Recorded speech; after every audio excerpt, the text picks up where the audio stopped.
we saw some of the audience coming back from the Joker.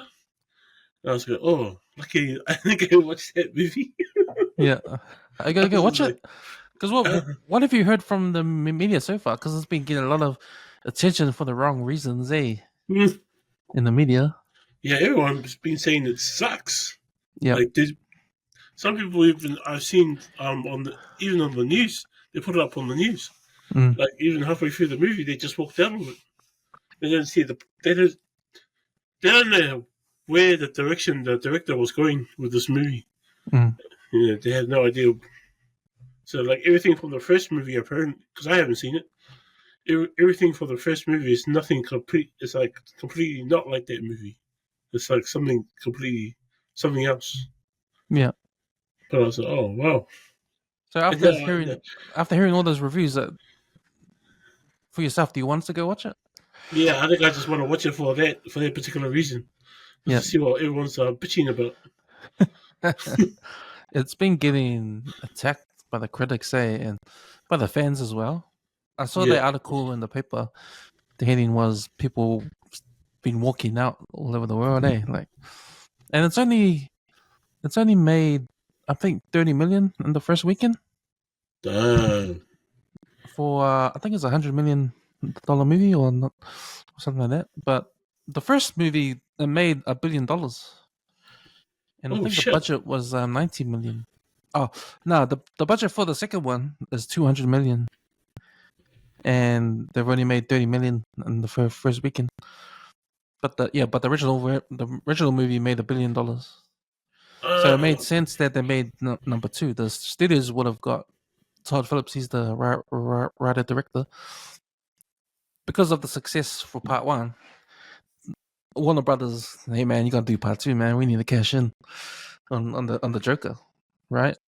Yeah. So I think the way this new movie is panned by the critics and by the audiences, and if you think about it, if you read between the lines, people are pissed off about this movie, eh?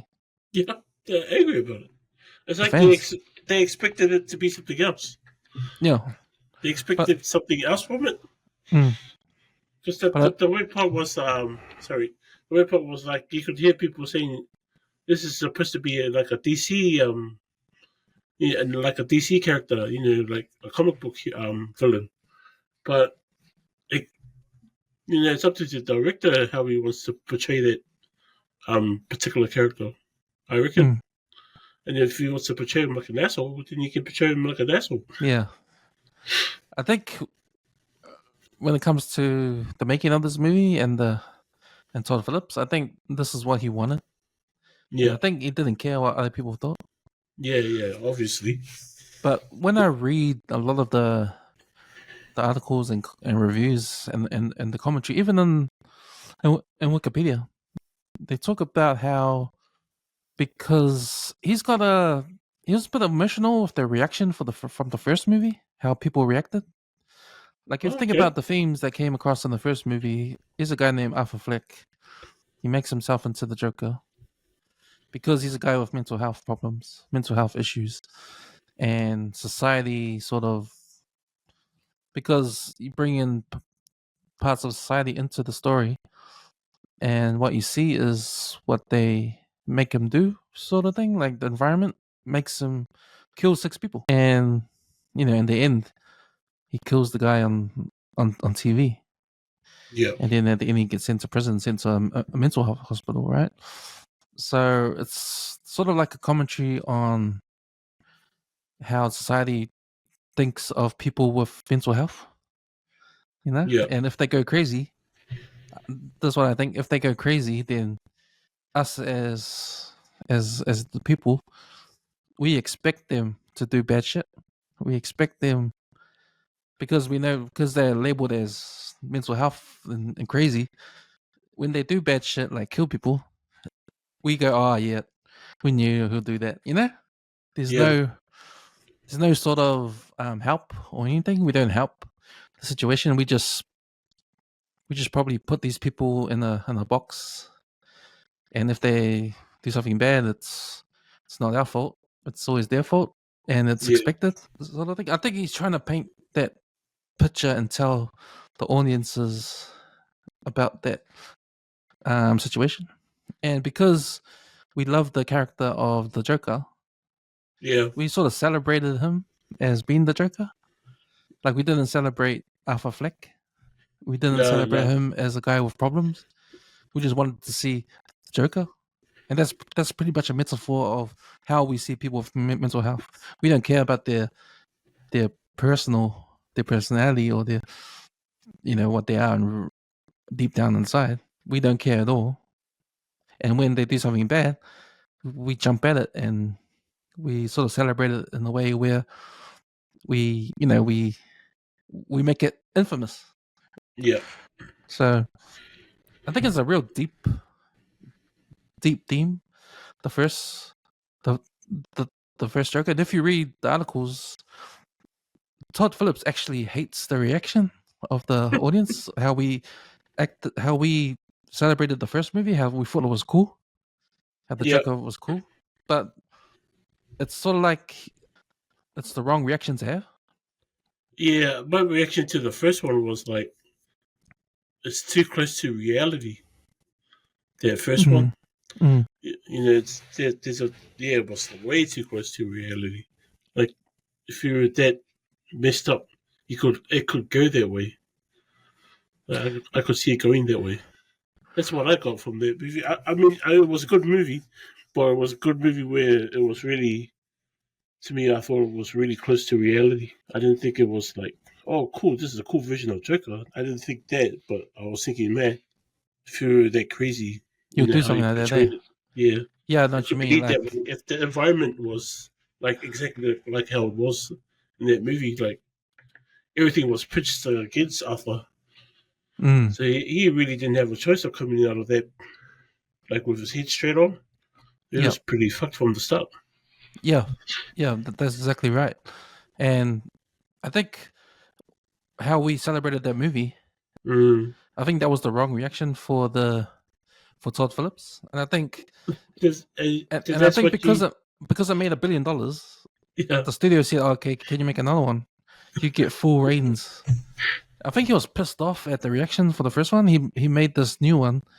It's okay. You guys didn't get my point of the first one. I'm gonna make sure I'm gonna hammer my point home. This movie is not for the fans. This is for story. What I think society does to people with mental health, and it's a problem. And it's gonna be realistic. And that's why I think the fans hate it, because they didn't expect. It's not like a superhero. It's not even like a supervillain. Yeah. It's like you said, it's realistic, but this is more realistic. It's like, it shouldn't be the Joker. It should be someone else. This movie should be about what it should be, but it's using the character like the Joker to tell the story. Yeah. You could put anyone in there. It doesn't have to be the Joker. You know what I mean? True. You could tell the story without calling it the Joker, or without having been in the Batman universe. Yeah. And I think that's what people are left with when they leave the movie. Is, man, what the hell did we just watch? This is a movie disguised as a super villain movie. So, first reaction when you first saw that movie, I thought it was long, and I thought it was kind of boring, and I thought it's not rewatchable. I thought it was a hard watch too. I thought that I just wanted to get it going. Like, yeah, it was hard to watch, man. It's 2 hours and 20 minutes, and all along, nothing really happens. It's sort of like an epilogue to the first movie. Oh, okay. Yeah. Okay. But they throw in Lady Gaga, and they throw in some musical numbers, which to me don't really hit. I mean, they're not like, they sing in there, but it's not. They sort of mumble, but it's all on purpose. To me, it's all on purpose. Like, you don't get a superstar singer like Lady Gaga and force her to not sing as good as we know she can sing. You know what I mean? It's like everything happens for a reason, and the reasons are to make us rethink why we like the Joker, or why we like this character, why we celebrate this character in the way we did in the first movie. So I think to like this movie, you got to appreciate the art form of it. You got to appreciate where Todd Phillips is coming from. And I wish I watched the movie when you did. Yeah, I'll tell you the truth. I wouldn't watch it again. I'll probably watch part 1 again, but I wouldn't watch this one again. It's not like it's a waste of. I'm not saying I wasted my 2 hours 20 minutes. I'm just saying that it was an experience of pissed off director. It was an experience. It doesn't feel like a movie. Oh, okay. It felt like he was part 1, and this is supposed to be an epilogue. Like this is supposed to be, and then what? But not much. Yeah, it's tough. It's tough. Yeah, I heard bits and pieces about the ending of this particular one, but yeah, maybe I should wait until I watched it. Yeah, but it's kind of funny because here we got this movie Joker, the second one, which is doing badly in the movies, and bad reviews, getting bad, all sorts of things. People walking out in midway, and then you've got the backup TV program, The Penguin, which is on HBO on Neon on Soho, which is probably good timing to have 2 Batman villains having their own platforms. Yeah, and one that's sort of gone one villain that's pretty much been the pinnacle of Batman villains, played by Heath Ledger and Jack Nicholson.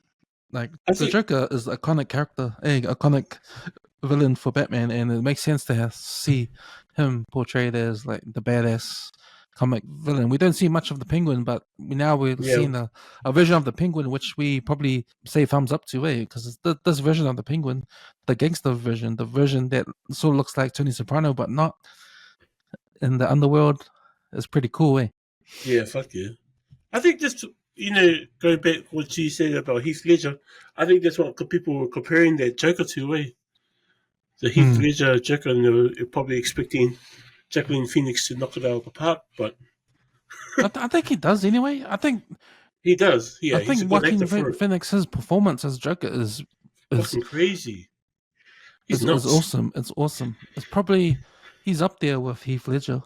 I think Heath Ledger just wins by a nose, but Joaquin Phoenix, his version is really good. Like when you think of the imagery, the paint in his face, the triangle, the blue triangle in his eyes, the smiley face and the white paint on his face and his suit, and then how he smokes a cigarette, like when he's moving around with a cigarette or he's smoking, like those are cool. How he pulls that off, that image. Yeah. Especially that's he makes the cigarette part of his character. Yeah. That is awesome to see. Like I like that image of the Joker. And the cigarette's like the cherry on top. I think Heath Ledger he had the mouth, and he sort of had the voice. So you could tell, you could see Heath Ledger's Joker. No one can do that like that performance. But I think with Joaquin Phoenix, he brings his own thing into the Joker character, and it's really cool too. Yeah. Like to me, those 2 actors have pulled it off. Yeah, you're right. But yeah, man. Joker Folie à Deux. I think it's 33% on Rotten Tomatoes. 2%.